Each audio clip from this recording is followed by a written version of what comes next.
power factor correction. අපි පොඩි practical එකකින්ම පටන් ගමු. අපි ගමු මේ SMPS එක. මේකේ power factor correction නැහැ. මේ power factor correction නැති power supply එකේ current waveform එක සහ voltage waveform එක oscilloscope එකේ බලමු. ඔයගොල්ලන්ට පේනවා මේ කහ පාටට තියෙන්නේ voltage එක. නිල් පාටට තියෙන්නේ current එක. දැන් power factor එක අඩු වෙන්නේ මොකක් හින්දා කියලාද අපිට කියලා දෙන්නේ? voltage wave එකේ සහ current wave එකේ phase difference එකක් හින්දා තමයි මේ power factor එක අඩු වෙනවා කියලා අපිට කියන්නේ. අපි මේ waves දෙකේ peak එක ගත්තොත් power factor එක එකට වඩා අඩු වෙන්න නම් එක peak එකක් සහ අනිත් peak එක අතර වෙනසක් හිටින්න ඕනේ. දැන් මේ waves දෙකම ගත්තොත් මේ දෙකම peak වෙලා තියෙන්නේ එකම වෙලාවට. voltage peak එක සහ current peak එක දෙක සමපාත වෙනවා. ඒ කියන්නේ phase difference එකක් නැහැනේ. එහෙනම් power factor එක එක වෙන්න ඕනේනේ. නමුත් අපි මේ watt meter එක දිහා බැලුවොත් power factor එක නෙමෙයි 1 නෙමෙයි. ඉතින් ඒ කොහොමද වෙන්නේ? එහෙනම් ඒකෙන් අපිට හිතා ගන්න පුළුවන් power factor එකට බලපාන phase difference එකට අමතරව තව මොකක් හරි එකක් තියෙනවා කියලා. ඒ මොකද්ද? අපි ඉදිරියේදී බලමු ඒ මොකද්ද කියලා. දැන් අපිට ඇත්තටම power factor correction ඕනේද? ගෘහස්ත පාරිභෝගිකයන් හැටියට අපිට නම් ඒකේ ඒ තරම් වාසියක් නැහැ. ඇමරිකාවේ Environmental Protection Agency එක EPA එක සහ ඊට සමාන ඒජන්සි එකක් තියෙනවා චයිනාවල China National Institute of Standardization කියලා. මේ ආයතන වලින් තමයි මේ අලුත් ස්ටෑන්ඩඩ්ස් ගේන්නේ. සියලුම ඉලෙක්ට්‍රොනික උපකරණ වල බල සැපයුම් වල standby power consumption එක අඩු කරන්න සහ efficiency එක වැඩි කරන්න තමයි මේ නීතිවල පරමාර්ථය. ඉතින් අපිට ඕනේ නැහැ කියලා කිව්වේ power factor correction වලින් කරන්නේ reactive power එක අඩු කරන එක හින්දා. සහ ලංකාවේ ගෘහස්ත විදුලි පාරිභෝගිකයන්ට reactive power එකට charge කරන්නේ නැති නිසා. power factor correction තිබ්බද නැද්ද කියලා අපේ light billට බලපෑමක් නැති නිසා. නමුත් විවිධ නීති සහ standards institutes වලින් නිෂ්පාදකයන්ට බල කර සිටිනවා power factor correction ඇතුළත් කරන්න කියලා. මොකද බලශක්ති පිරිමැස්ම ගෝලීය අවශ්‍යතාවයක් හින්දා. ඉතින් මේ ගැන ඕන තරම් අපි කතා කරලා තිනවා. ඒකෙන් ගෘහස්ත විදුලි බිල අඩු කරගන්න පුළුවන් කියලා වැරදි මතවල හිටපු අය දැන් හොඳින් දැනුවත් වෙලා ඉන්නේ. එතකොට මේ ස්ටෑන්ඩඩ්ස් සම්මත කරන්නේ International Electrotechnical Commission IEC එකෙන්. IEC 61000-3-2 කියන ස්ටෑන්ඩඩ් එකෙන් තමයි මේ power factor correction වලට සම්බන්ධ ස්ටෑන්ඩඩ් එක තියෙන්නේ. ඇත්තටම කියනවා නම් IEC 61000-3-2 කියන්නේ harmonic suppression වලට සම්බන්ධ ස්ටෑන්ඩඩ් එක. ඔයගොල්ලන්ට මම කිව්වා ඉස්සෙල්ලා phase difference එකට අමතරව තව එකක් තියෙන්න ඕනේ කියලා power factor එකට බලපාන. ආන්න මේ harmonics තමයි ඒ අනෙක් එක. මේ වීඩියෝ එක බලාගෙන යනකොට ඔයගොල්ලන්ට තේරෙයි harmonic suppression කියන්නේ power factor correction වලම ලොකු කොටසක් කියලා. විශේෂයෙන් රේඩියෝ ටෙලිවිෂන් කොටින්ම කියනවා නම් SMPS තියෙන ඕනම උපකරණයක් ගැන කතා කරනකොට power factor correction සම්පූර්ණයෙන්ම වගේ harmonic suppression කියලා ඔයගලන්ට තේරෙයි. එහෙනම් දැන් අපි බලමු power factor correction එකේ සම්පූර්ණ සමීකරණය. power factor correction එක හැදෙන්නේ total power factor එක හැදෙන්නේ displacement power factor එක සහ distortion power factor එක දෙක එකට වැඩි කරාම displacement power factor එක තමයි අපි දන්න phase difference එකකින් හින්දා ඇති වෙන power factor එක. distortion power factor එක තමයි මේ කැට වර්ගමූල 1 ධන total harmonic distortion වල වර්ගය කියලා එන distortion power factor එක. දැන් හැමෝම දන්නවා displacement power factor එක ඇති වෙන්නේ inductors සහ capacitors නිසා. නමුත් distortion power factor එක, ඒ කියන්නේ current wave එක විකෘති වීම නිසා ඇති වෙන power factor එක distortion power factor එක කියලා කියනවා. distortion කියන්නේ විකෘති වීම කියන තේරුමනේ. දැන් මේ sine wave එකක් වගේ තියෙන්න ඕන current wave එක මෙන්න මේ වගේ විකෘති වීම ගැන තමයි අපි මේ කතා කරන්නේ. ඉතින් ඇයි මේ විකෘති වෙන්නේ? දැන් ඉස්සර කාලේ SMPS තිබ්බේ නෑනේ. කර්මාන්ත ශාලාවකට හෝ නිවසකට එන mains AC supply එකට ඉස්සෙල්ලාම හම්බ වුණේ එක්ක transformer එකක්, එහෙම නැත්නම් motor එකක්. මේ දෙකම inductor කාණ්ඩයට තමයි වැටෙන්නේ. මීට අමතරව capacitor එකක් හම්බ වෙන්නත් පුළුවන්. මේ components වර්ග දෙකම linear components වර්ගයට වැටෙනවා. තුන්වෙනි linear component එක තමයි resistor එක. මේ linear components හින්දා current එකේ voltage එකේ phase එක වෙනස් වුණා. නමුත් sine wave එක sine ෂේප් එක සයින් වේව් ෂේප් එක වෙනස් වුණේ නැහැ. ඔයගොල්ලෝ දන්නවනේ කැපැසිටර් එකකට සයින් වේව් එකක් දුන්නොත් එහා පැත්තෙනුත් සයින් වේව් එකක් එනවා. ඉන්ඩක්ටර් එකකට සයින් වේව් එකක් දුන්නොත් ඒත් එහා පැත්තෙන් සයින් වේව් එකක් එනවා. රෙසිස්ටර් එක ගැන ඉතින් කතා කරන්න දෙයක් නැහැ නේ. රෙසිස්ටර් එකකටත් සයින් වේව් එකක් දුන්නොත් වෝල්ටේජ් එක කරන්ට් එක අඩු වෙලා එහා පැත්තෙන් සයින් වේව් එකක් එනවා. දැන් ඩයෝඩ් එකකට සයින් වේව් එකක් දුන්නොත් මොකද වෙන්නේ? ඔන්න ඔතන තමයි ප්‍රශ්නේ පටන් ගන්න. දැන් SMPS එකක් ගත්තොත් AC mains voltage එකට ඉස්සෙල්ලාම හම්බ වෙන්නේ මොකද්ද? අපි මොහොතකට ෆිල්ටර් ඉන්ඩක්ටර් එක අමතක කරමු. ඉස්සෙල්ලාම හම්බ වෙන්නේ ඩයෝඩ් බ්‍රිජ් එක. ඩයෝඩ් එකක් කියන්නේ non linear component එකක්. diodes, transistors, එතකොට MOSFETs, එතකොට ඉස්සර තිබ්බ vacuum tubes මේ සියල්ල non linear devices. මේ non linear devices ඉඳ තමයි current එක විකෘති වෙන්නේ. දැන් ඇයි මේ resistors, capacitors, inductors වලට linear components කියන්නේ? diodes, transistors වලට non linear කියන්නේ? linear component එකක් කියන්නේ voltage එක හා current එක අතර තියෙන සම්බන්ධතාවය linear equation එකක්. එහෙම නැත්නම් සිංහලෙන් කියනවා නම් රේඛීය සමීකරණයකින් දෙන්න පුළුවන් component එකක්. අපි resistor එකක් ගත්තොත් voltage එක හා current එක අතර සම්බන්ධතාවය තමයි B සමානයි R වැඩි කිරීම B සමානයි R වැඩි කිරීම I. මේක සාමාන්‍යයෙන් ලියන්නේ B සමානයි IR කියලා. මම R එක ඉස්සරහට අරන් ලිව්වා. මොකද R තමයි මෙතන නියතය. Bත් වෙනස් වෙනවා, Iත් වෙනස් වෙනවා, R නියතයි. මේකේ අපි ප්‍රස්ථාරයක් ඇන්දොත් V සහ I අතර අපිට ලැබෙන්නේ මෙන්න මේ විදිය සරල රේඛාවක්. කැපැසිටර් එකක් ගත්තොත් කරන්ට් එක සහ වෝල්ටේජ් එක සම්බන්ධ කරන සමීකරණය තමයි I සමානයි C dV යට dt. දැන් මේ dV යට dt කියන පදේ දැකලා බය වෙන්න අවශ්‍ය නැහැ. මේකෙන් කියන්නේ සරලවම කියන්නේ කැපැසිටර් එක දෙපැත්තේ වෝල්ටේජ් එක වෙනස් වීමේ ශීඝ්‍රතාවය. ඒ කියන්නේ කැපැසිටර් එක දෙපැත්තේ වෝල්ටේජ් එක වේගයෙන් වැඩි වෙනවා නම් එහෙනම් කරන්ට් එක වැඩි. ඒ වගේම වෝල්ටේජ් එක වේගයෙන් අඩු වෙනවා නම් ඒත් කරන්ට් එක වැඩි. කැපැසිටර් එක දෙපැත්තේ වෝල්ටේජ් එක නියතව තියෙනවා නම් කරන්ට් එක බිඳුවයි. right? එතකොට මේක linear equation එකක් නෙමෙයි. නමුත් මේක linear differential equation එකක්. එහෙම නැත්නම් රේඛීය අවකල සමීකරණයක්. අපි මේකේ ප්‍රස්ථාරය ඇඳත් I සහ dV යට dt අතර ප්‍රස්ථාරය ඇඳත් ඒකටත් එන්නේ අපිට සරල රේඛාවක්.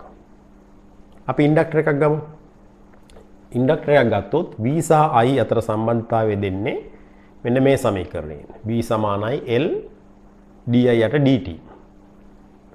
L කියන්නේ ඉන්ඩක්ටර් එකේ ඉන්ඩක්ටන්ස් එක. di යට dt කියන්නේ ඉන්ඩක්ටර් එක හරහා යන කරන්ට් එකේ වෙනස් වීමේ ශීඝ්‍රතාවය. ඉස්සෙල්ලා කැපැසිටර් එකේ තිබ්බේ කැපැසිටර් එක හරහා වෝල්ටේජ් එක වෙනස් වීමේ ශීඝ්‍රතාවය. දැන් ඉන්ඩක්ටර් එකේ තියෙන්නේ ඉන්ඩක්ටර් එක හරහා යන කරන්ට් එකේ වෙනස් වීමේ ශීඝ්‍රතාවය. ඒකිනුත් කියන්නේ එච්චරයි. ඉන්ඩක්ටර් එක හරහා යන කරන්ට් එක ඉතා වේගයෙන් වැඩි වෙනවා නම් වෝල්ටේජ් එක වැඩි. ඉතා වේගයෙන් අඩු වෙනවා නම් ඒත් වෝල්ටේජ් එක වැඩි. ඉන්ඩක්ටර් එක හරහා යන කරන්ට් එක වෙනස් වෙන්නේ නැත්නම් එහෙම නැත්නම් නියත කරන්ට් එකක් නම් තියෙන්නේ වෝල්ටේජ් එක බිඳුවයි. මේකේ ප්‍රස්ථාරයක් ඇන්දොත් අපි di යට dt සහ V අතර එන්නෙත් අපිට සරල රේඛාවක්. මේ වගේ සරල සමීකරණයකින් හෝ සරල අවකල සමීකරණයකින් V සහ I අතර සම්බන්ධතාවය දෙන components වලට අපි කියනවා linear components කියලා. දැන් ඩයෝඩ් එකක් ගත්තොත් එimhe. ඩයෝඩ් එකක ඩයෝඩ් කරන්ට් එක සහ වෝල්ටේජ් එක අතර සම්බන්ධතාවය පෙන්වන සමීකරණය තමයි මෙන්න මේ. මේකේ විවිධ පද තියෙනවා. එතකොට ID කියන්නේ ඩයෝඩ් එක හරහා යන කරන්ට් එක, VD කියන්නේ ඩයෝඩ් එක හරහා තියෙන වෝල්ටේජ් එක. එතකොට මේකේ අනිත් පද වලට අමතරව ඔයගලන්ට පේනවා E කියන කොටසක් තියෙනවා. E පදයක් තියෙනවා. මේ E කියන්නේ E සම්බන්ධ වෙන්නේ ලඝුත් එක්ක. ඉතින් මේ වගේ ලඝු පදයක් එහෙම නැත්නම් වර්ග පදයක් සම්බන්ධ වෙනවා නම් මේ VI සමීකරණයට අන්න ඒ විදිය components අපි කියනවා non linear components කියලා. ඉතින් ඕක තමයි linear components සහ non linear components අතර සම්බන්ධය. ඒක මතක් කළේ ඉහත පැහැදිලි කිරීමේදී මේ වචන දෙක අපිට පාවිච්චි කරන්න සිද්ධ වුණානේ. ඉතින් ඉදිරියටත් සමහරලාට මේක අපිට පාවිච්චි කරන්න වෙයි. right. දැන් මම කීප වරක් කියලා තියෙනවා forward bias channel එකේ පරමාර්ථය ඉලෙක්ට්‍රොනික සරලව කියා දීම කියලා. සමහර විට කෙනෙකුට හිතෙන්න පුළුවන් ඇයි මම මේ සමහර වෙලාවට මේ වගේ ටිකක් ගැඹුරට යන්නේ කියලා. ඒකට හේතුව මම කියන්නම්. අපි ඉලෙක්ට්‍රොනික්ස් කරනවානේ දෙආකාරයකට. රිපෙයාර්ස් පැත්තට වැඩි බරක් දාලා ඉලෙක්ට්‍රොනික්ස් කරනවා වෙන්න පුළුවන්. අනෙක් එක ඩිසයින් පැත්තට වැඩි බරක් දාලා ඉලෙක්ට්‍රොනික්ස් කරනවා වෙන්න පුළුවන්. එතකොට මේ වගේ කම්පෝනන්ට් එකක IV characteristics mathematical model එක දැනගෙන සිටීම රිපෙයාර්ස් කරන කෙනෙකුට ඉතාමත් වාසිදායකයි. ඒකේ විවාදයක් නැහැ. නමුත් අත්‍යවශ්‍ය නොවෙන්න පුළුවන්. නමුත් මගේ වීඩියෝස් බලන දුවල පුතාලා හෝ වැඩිහිටියෝ ඉන්න පුළුවන් ඩිසයින් ඉංජිනේර කෙනෙක් වීමේ පරමාර්ථයෙන් ඉලෙක්ට්‍රොනික්ස් කරන. අන්න ඒ වගේ අයට නම් මේ වගේ කම්පෝනන්ට් එකක මැතමැටිකල් මොඩල් එක, ට්‍රාන්සිස්ටර් එකක ස්මෝල් සිග්නල් මොඩල් එක වගේ දේවල් කවර අවස්ථාවකදී හෝ තේරුම් ගන්නම වෙනවා. සමහර විට බලන සියල්ලන්ගෙන්ම එක්කෙනෙක් වෙන්න පුළුවන් ඉන්නේ.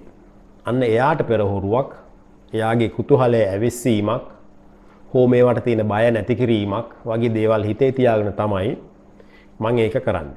ඉලෙක්ට්‍රොනික් හෝ ඉලෙක්ට්‍රිකල් ඩිසයින් කියන මාර්ගයේ ආරම්භක දොරටු හඳුන්වා දීමේ ප්‍රයත්නයක් කියලා කතාලකුවත් කමක් නැහැ.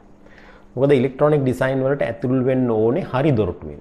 LT ස්පයිස් හෝ මල්ටිසිම් නෙවෙයි හරි දොරටුව. ඔප් ඇම්පුත් නෙමෙයි හරි දොරටුව. කොටින්ම කියනවා නම් ට්‍රාන්සිස්ටර් බයසින් වත් නෙමෙයි හරි දොරටුව. හරි දොරටුව තමයි සර්කිට් තියරි ඇන්ඩ් ඇනලිසිස් කියන සබ්ජෙක්ට් එක. අපි ඒ ගැන කමෙන්ට්ස් වලින් කතා කරමු. මම කැමතියි ඔයගොල්ලන්ගේත් අදහස් දැනගන්න ඒ සම්බන්ධව. හරි, දැන් අපි නැවතත් එමු අපේ මාතෘකාවට. මම FFT එහෙම නැත්නම් ෆාස්ට් ෆුරියර් ට්‍රාන්ස්ෆෝම් සම්බන්ධව කළ වීඩියෝ එකේ කිව්වා පියෝ සයින් වේව් එකක් නම් ඒ වේව් එකේ ස්පෙක්ට්‍රම් එක බැලුවොත් තියෙන්න පුළුවන් එකම ෆ්‍රීකවන්සි එකක් විතරයි කියලා. ඉතින් සයිනාකාර තරංගයක් ඒ සයිනාකාර ස්වභාවයෙන් වෙනස් වෙනවා කියන්නේ හාමොනික්ස් ඇඩ් වෙනවා කියන එක. ඒ කියන්නේ මේ ස්පෙක්ට්‍රම් එකට තව ෆ්‍රීකවන්සිස් එකතු වෙනවා. අපි ඉස්සෙල්ලා කිව්වා non linear components ඉඳ තමයි අපේ කරන්ට් එක විකෘති වුණේ කියලා. අපි දැන් මේ විකෘති වෙච්ච කරන්ට් වේව් එකේ ස්පෙක්ට්‍රම් එක දිහා බලමු. ඔයගොල්ලන්ට පේනවා මේකේ ෆන්ඩමෙන්ටල් ෆ්‍රීකවන්සි එක. ඒ කියන්නේ 50 Hz තියෙනවා. ඊළඟට තියෙනවා 150 Hz, 150 Hz. ඊට පස්සේ තියෙනවා 250 Hz. ඊට පස්සේ තියෙනවා 350 Hz. මේ හැම සිරස් ඉරකින්ම පෙන්වන්නේ ෆ්‍රීකවන්සි එකක්. මේ third harmonic එක, fifth harmonic එක වගේ ඔත්තේ සංඛ්‍යා වලින් තියෙන harmonics අනෙක් ඒවට වඩා උස නිසා තමයි අපි ඒව ගැන විතරක් කතා කරන්නේ. එතකොට මේ අනිත් සිරස් රේඛා වලින් තියෙන හැම frequencies නේ ඒවයිනුත් බලපෑමක් එල්ල කරනවා අපේ current waveform එකට. නමුත් මේ odd harmonics එහෙම නැත්නම් ඔත්තේ harmonics වලින් එන බලපෑමට වඩා අඩුයි. ඒකයි ඒවයි උස අනිත් ඒවාට වඩා අඩුවෙන් තියෙන්නේ. අපි පැහැදිලිව දැක්ක මේ ෆන්ඩමෙන්ටල් කරන්ට් වේව් එක සහ ෆන්ඩමෙන්ටල් වෝල්ටේජ් වේව් එක අතර ෆේස් ඩිෆරන්ස් එකක් නැහැ කියලා. අපිට ඒ දෙයම කියන්න පුළුවන්ද මේ third harmonic එකට? අපිට ඒ දෙයම කියන්න පුළුවන්ද මේ fifth harmonic එකට? අපිට එහෙම කියන්න බෑ. මොකද මේ higher order harmonics third fifth fundamental frequency එකත් එක්ක අනිවාර්යයෙන් විවිධ phase differences තියෙන්න පුළුවන්. ඒ phase differences හින්දා අපිට පේන current wave එක විකෘති වෙනවා එක පැත්තකින්, අනෙක් පැත්තෙන් power factor එක අඩු කරනවා.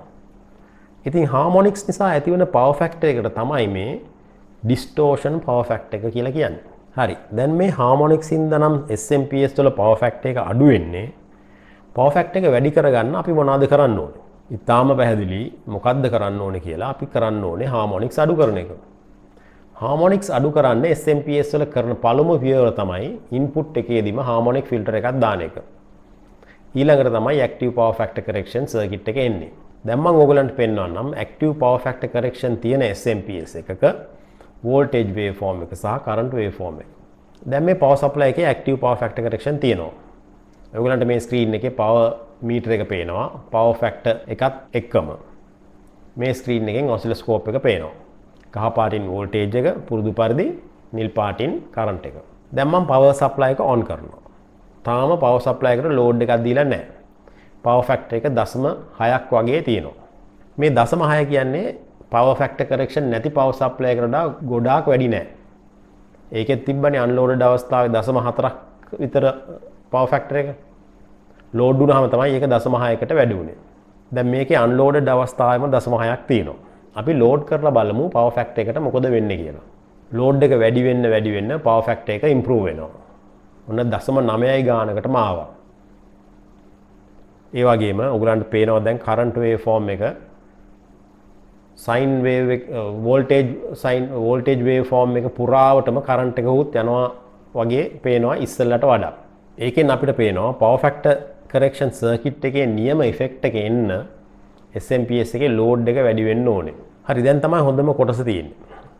අපිට පුළුවන් පවර් ෆැක්ටර් එක ඉම්ප්‍රූව් වෙනකොට ඒ කියන්නේ පවර් ෆැක්ටර් එක කරා යනකොට කරන්ට් වේව් එකේ හාමොනික්ස් වලට මොනවද වෙන්නේ කියලා බලන්න. ඒකින්ද අපි ලෝඩ් එක බිඳුවේ ඉඳලා බිඳුව සහ ලොකු අගයක් අතර වෙනස් කරලා බලමු.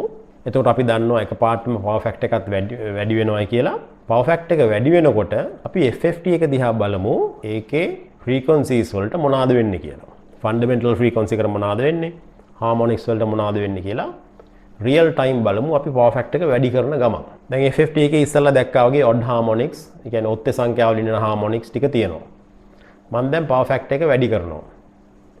එතකොට ඔයගලන්ට පේනවා මේ හාමොනික්ස් වල ලෝ හාමොනික්ස් වල උස වැඩි වෙලා හයි, ඒ කියන්නේ හය ඕඩර් හාමොනික්ස් වල උස අඩු වෙනවා. ඇත්තටම වෙන්නේ ලෝඩ් එක වැඩි වෙන හින්දා කරන්ට් එක වැඩි වෙනවා. කරන්ට් එක වැඩි වෙන හින්දා ෆන්ඩමෙන්ටල් ෆ්‍රීකවන්සි එකේ සහ සියලුම හාමොනික්ස් වල ඇම්ප්ලිටියුඩ් එක වැඩි වෙනවා. නමුත් ඕගලන්ට පේනවා මේ ෆන්ඩමෙන්ටල් ෆ්‍රීකවන්සි එක ඩෙසිබල් 25කින් විතර වැඩි වෙනකොට මේ 15th හාමොනික් එක, ඒ කියන්නේ 750 Hz කියන හාමොනික් එක වැඩි වෙන්නේ 10 decibels වලින්. ඒ කියන්නේ ෆන්ඩමෙන්ටල් ෆ්‍රීකවන්සි එක සාපේක්ෂව තා සුළු ප්‍රමාණයකින් තමයි මේ higher frequencies වැඩි වෙන්නේ. එතකොට ෆන්ඩමෙන්ටල් ෆ්‍රීකවන්සි එක සහ ඒ අවට තියෙන ෆ්‍රීකවන්සිස් ඩොමිනේට් කරනවා වේව් ෆෝම් එක. ඉතින් දැන් ඔයගොල්ලෝ ප්‍රායෝගිකවම දැක්කා SMPS සහ මේ වගේ non linear components තියෙන ඕනම device එකක power factor correction කියන්නේ harmonic filtering මෙහෙම නැත්නම් harmonic suppression ම තමයි කියලා. මම ඉස්සෙල්ලා වීඩියෝ වල FFT ගැන සඳහන් කරලා තිබ්බත් මේක තමයි මේ channel එකේ frequency domain analysis එකක් ටිකක් ගැඹුරට කරපු පළමු අවස්ථාව. අපි සාමාන්‍යයෙන් oscilloscope එකකින් කරන්නේ time domain analysis එකක්. multimeter එකකින් කරන්නේ time domain analysis එකක්. එතකොට අපි signal එක දිහා බලන්නේ කාල විශේෂ. ඒ කියන්නේ කාලය ඉදිරියට ගමන් කරනකොට අපේ සිග්නල් එකට මොනවද වෙන්නේ කියලා බලන එක තමයි කාල විශේෂ විශ්ලේෂණයක් කියන්නේ. එතකොට frequency domain එක කියන්නේ සංඛ්‍යාත විෂය. අපි විශ්ලේෂණය කරන සිග්නල් එකේ වෙනස් වීම සංඛ්‍යාතවල වෙනස් වීමක් හැටියට බලන එක තමයි frequency domain analysis එකක් කියන්නේ. එහෙනම් අපේ වීඩියෝ එකේ ප්‍රධාන පරමාර්ථය දැන් සම්පූර්ණ කරලා තියෙන්නේ. ඒවා අපි නැවත සාරාංශගත කරොත් power factor එකට current wave එකේ සහ voltage wave එකේ phase difference එකට අමතරව බලපාන තව සාධකයක් තියෙනවා. ඒ අනෙක් සාධකය තමයි current wave එක විකෘති වීම නිසා ඇතිවන distortion power factor එක. current wave එක විකෘති වෙනවා කියන්නේ අලුත් frequencies එකතු වෙනවා කියන එක. අලුතින් එකතු වෙන frequencies වල තියෙන phase differences හින්දා තවත් power factor එකක් එකතු වෙනවා. මුළු power factor එක වෙන්නේ මේ power factor දෙකේ ගුණිතය. ඊට අමතරව අපි PFC අනුසාරයෙන් අපි ඉගෙන ගත්තා linear components කියන්නේ මොනවාද, non linear components කියන්නේ මොනවාද. ඒ වගේම අපි ඉගෙන ගත්තා time domain analysis සහ frequency domain analysis වල වෙනස. එහෙනම් අපි නැවතත් මේ වගේම වීඩියෝ එකකින් හමු වෙන තුරු ආයුබෝවන්.